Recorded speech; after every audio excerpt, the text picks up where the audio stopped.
នុសាជីវ៉ាហើយនឹងរូបបងលបសាសងបីបំថ្នាក់ថ្នមគៀកើរត់លេងប្រឡែងមកឆ្នេរខ្សាច់វែងអនឡាយ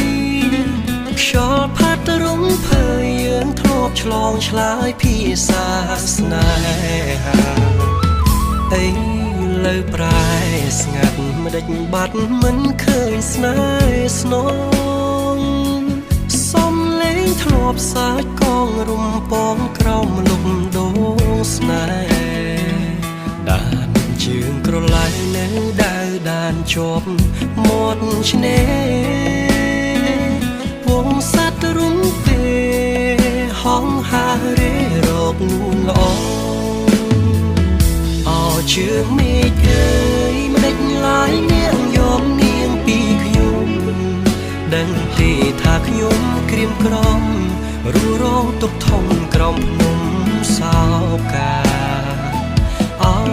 ទាំងរលកបងបោកលាយទឹកនេត្រាហាក់សួរខ្ញុំថាថ្ងៃណាទើបនាងវិលមក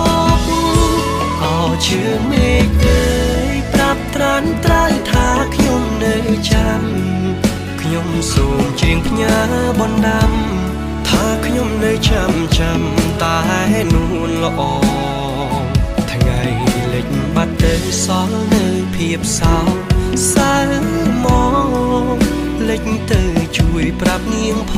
ងថាខ្ញុំរងចាំនាងវិល